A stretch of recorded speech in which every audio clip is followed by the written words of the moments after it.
Shalom. It's the brother Kalaya from GMS New Orleans coming at you with another lesson. Prior to getting started, I'd like to give all glory, honors, and prayers unto Yahweh by Hashem, Yahushua by Hashem Rakakadash.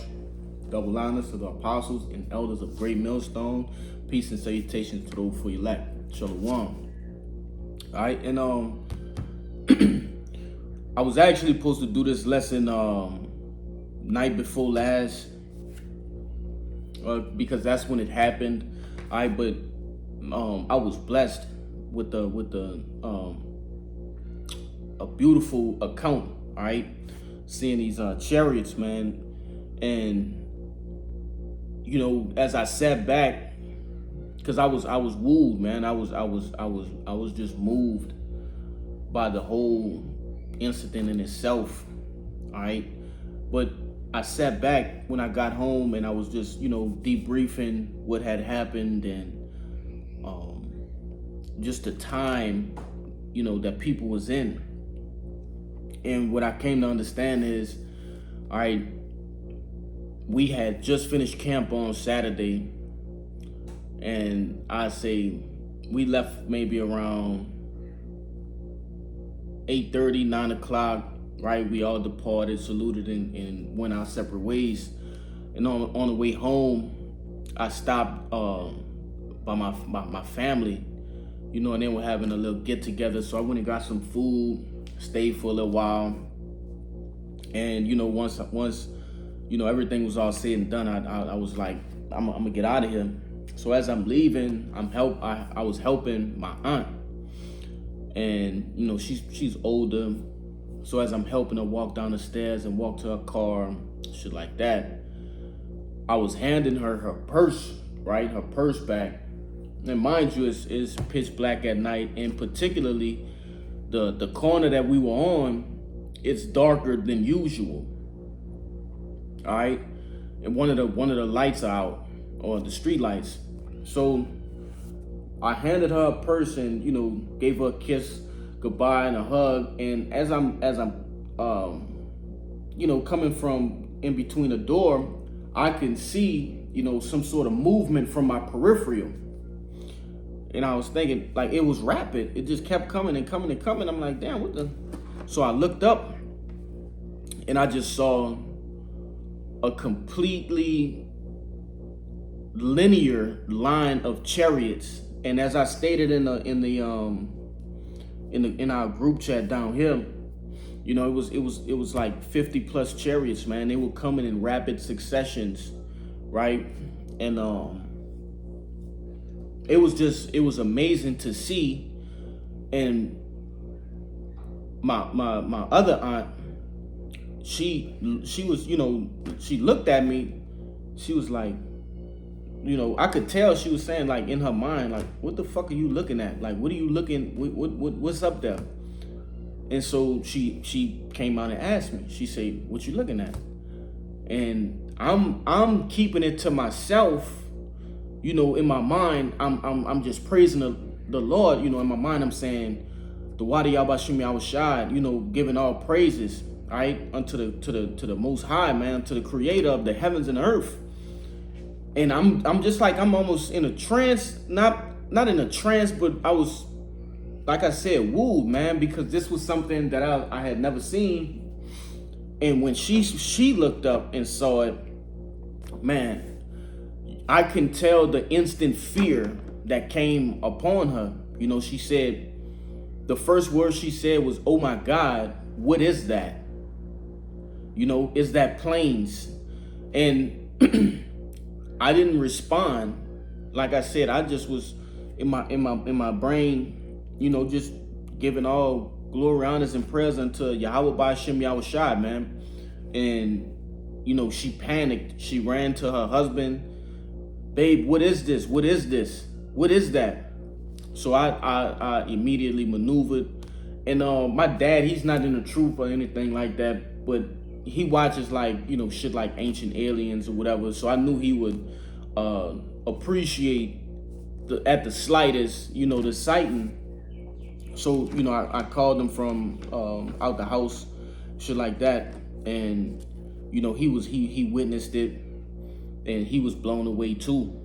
Um, and you know, me and my pops, we seen, you know, plenty chariots over the years, but this time was insane. It was like it was the way I can describe it was in a fashion like how North Korea, you know, struts their ICBM nuclear missiles. You know, they're very linear, very particular, all right, in their parade. And you know, so everything all said and done, I took a couple videos, sent them out to the bros, things like that. And this particular person came out, and you know, my dad was like, "Hey, you missed the aircrafts." And what this particular person said was, if those aircrafts are not dropping, you know, money from them, then what the fuck, you know, do I need to see them for? And instantly, you know, I didn't feel any type of way, but I knew I was gonna, you know, pretty much go into that in this video. But nevertheless, I'm here right now, and that's enough of me rambling. I just wanted to get the actual account out before I started grabbing precepts. All right. So this is the book of Zechariah, chapter 5 and verse 1, and it reads, "Then I turned and lifted up mine eyes and looked, and behold, a flying roll. And he said unto me, What seest thou? And I answered, I see a flying roll. The length thereof is 20 cubits, and the breadth thereof is 10 cubits. Then said he unto me, This is the curse that goeth forth over the face of the whole earth. For everyone that stealeth shall be cut off, as on this side according to it, and everyone that sweareth shall be cut off, as on that side according to it." I might as well just keep reading. Yeah. Verse 4 says, "I will bring it forth, saith the Lord of hosts, and it shall enter into the house of the thief, and into the house of him that sweareth falsely by my name, and it shall remain in the midst of his house, and shall consume it with the timber thereof and the stones thereof." All right. And what Zechariah was witnessing, all right, was a chariot, man. Okay, he gave the length, the width. He basically described it in cubits, which is a form of measurement, right? That's how you measure in the ancient world. Okay, and it said, verse 3, it says, "Then said he unto me, This is the curse that goeth forth over the face of the whole earth." All right, so not only these chariots are a vehicle for salvation, but they are also vehicles for destruction. Okay, according to the scriptures, man, according to this Bible. All right, and first I'm gonna grab this real quick. You know, and people would look at these things and they would call them UAPs, all right, unidentified aerial phenomena, UFOs, unidentified flying objects, flying saucers. They think little green men are in these, and really, according to the scriptures, we understand that these are vehicles that the angels, all right, actually drive, man. Okay, they are in control of these crafts, all right, and these crafts have baffled the minds, all right, of these Edomites for so long, you know, to the point where now they're lying about, you know, actually shooting some down, capturing, you know, so-called UFOs and things of that nature. All right. And actually, I forget what his title was. I know he may have been a Secretary of Defense. I am not sure. But it was an article I was reading a while back, and it also had a video of this guy explaining that the technology, that the angels are using, which we know them as angels, okay, Yahweh Ba'ashim Yahushua is using with these chariots, are thousands of years ahead of these people, okay? So you can take your fastest jet, fastest spacecraft, whatever the case may be, and these chariots are thousands of years, all right, ahead of these things, man. All right, because you know, I've heard it from the apostles. Esau's technology is secondary, right? This devil, yes, he has, you know, some nice things, but these are only secondary things compared to what Yahweh Shai has, man. Okay, compared to the things that we will get in the near future. But nevertheless, I'm gonna stop rambling and get some of these precepts. Well, because I didn't have this particular precept lined up, but I quote it, and I know I'm right here around it.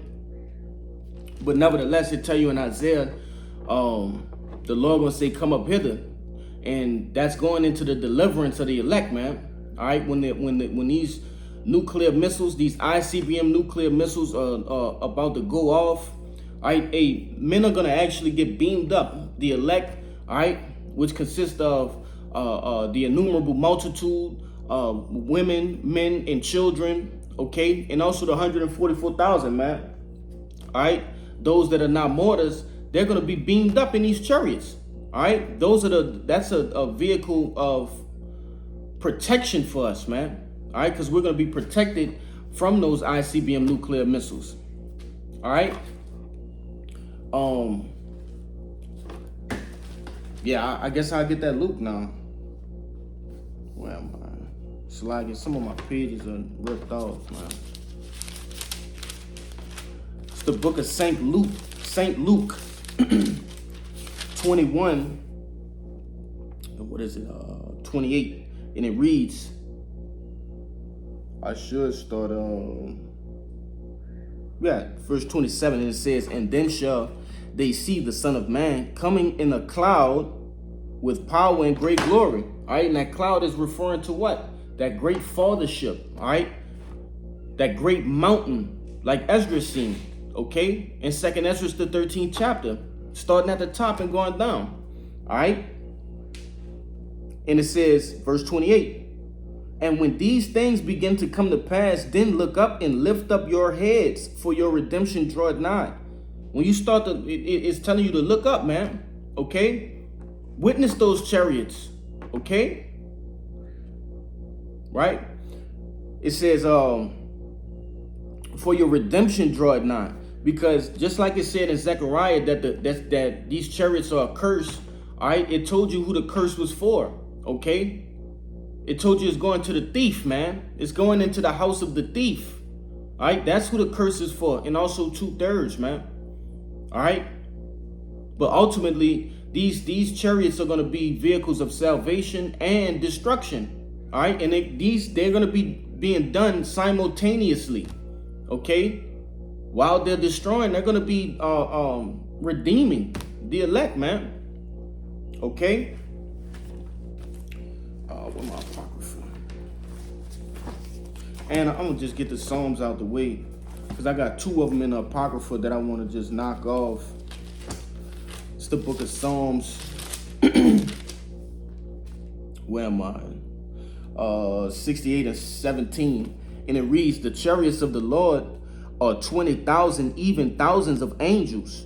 The Lord is among them, and in Sinai, in the holy place." All right. So these chariots, like I said, it was, and I just gave a rough estimate because I looked at how much time each chariot was taking to pass this particular star that was in it was set in place, right? And it was like half a second, you know, as these chariots were going. I would say 1 whole second, and they were passing this star, and so I looked back to see when this line of chariots would end, and it almost looked like it would never end. So I just estimated about how many I had seen, because it could have been way more, right? And I estimated to 50, you know, give or take. But nevertheless, you know, it's this particular scripture says the chariots of Yahweh are 20,000, even thousands of angels. Okay, showing you that these are angels that are operating these vehicles, man. All right, and there are plenty of them. Okay, Let me see. I got the main ones out of the way. I'm gonna transition to the Apocrypha.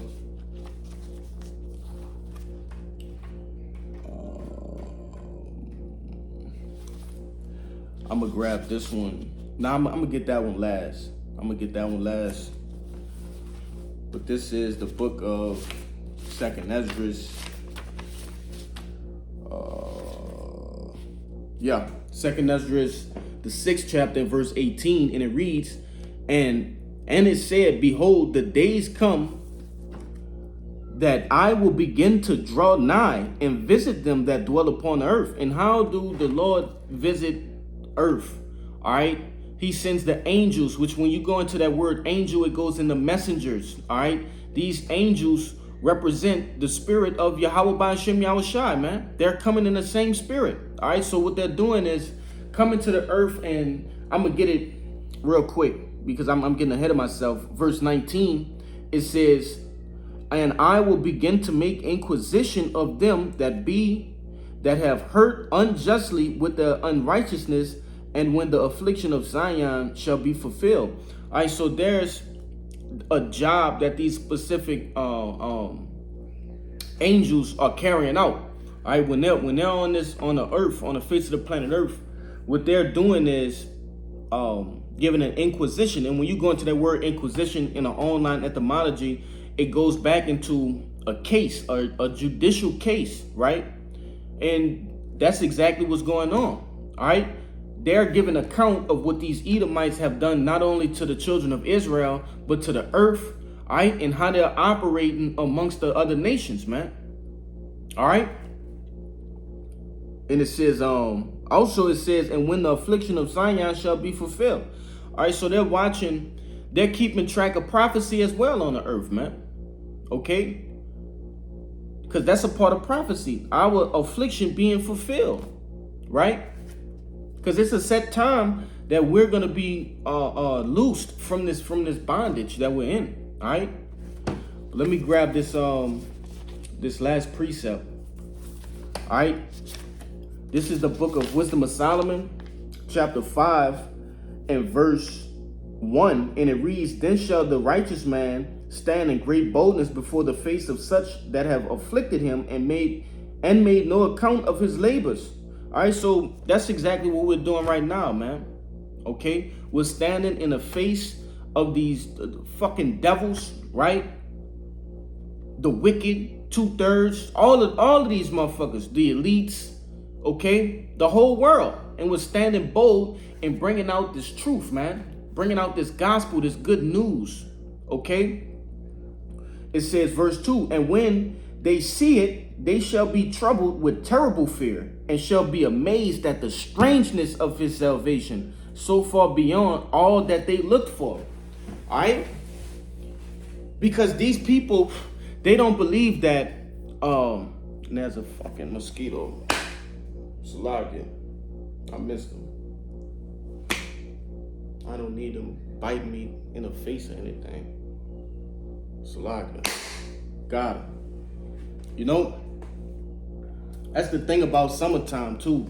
All right, the mosquito, especially down here in New Orleans, man, the mosquito population runs rampant. All right, but Salakia for that brief interruption. But nevertheless, you know, these people are not thinking that these advanced aircrafts, all right, however they want to put them, UAPs, UFOs, flying saucers, are coming back, okay, for the elect, man, for you so-called Negroes, Latinos, and Native Americans, the so-called minorities, all right, of the world, man. Okay, particularly over here in Babylon the Great, man, where we're put down and looked at as a proverb, okay, as a reproach. And it says that, I'm gonna keep reading. It says, and they repented, and groaning for anguish of spirit shall say within themselves, this is whom we have had sometimes in derision, and a proverb of reproach. We fools accounted his life madness, and his end to be without honor. How is he numbered among the children of Yahweh, and his lot is among the saints? You see, because they think us sitting here doing these video epistles, right? Wearing garments, okay, not getting linings, eating properly, okay, dealing with women properly, okay, and not according to the world, but according to the righteousness of the scriptures. They don't believe that we have an expected end and our end to be great, man. Lord willing, we have that number, okay? They think that, you know, we've gone mad, all right? That they think that we're crazy, okay? But nevertheless, hey, this is our expectation, man, okay, to be delivered from the noise of the archers, man, as it prescribes to what? To Judges, the 5th chapter and 11th verse. I'm finna say Job, Salakia. But Judges, the 5th chapter, man. All right, it says, and shall be delivered from the noise of the archers, okay? In the place of drawing waters. Talking about America, all right? The place of servitude, okay? But, you know, nevertheless, I just was inspired to do this video because of that comment that particular person made about the chariots, and not knowing that these are actually the vehicles that are gonna, either one or two things are gonna happen, all right? Destroy you or save you, you know? But Lord willing, the point was made, and I really wanted to get that and I might just post that video as well, man. I will post that video of those chariots, so be on the lookout for that, all right? But before I get out of here, I'd like to give all glory, honors, and prayers unto Yahweh, Bahashim, Yahushua, Bahashim, Rakakwadash. Double honors to the apostles and elders of Great Millstone. Peace and salutations to the elect. Shalom and a Bible ball.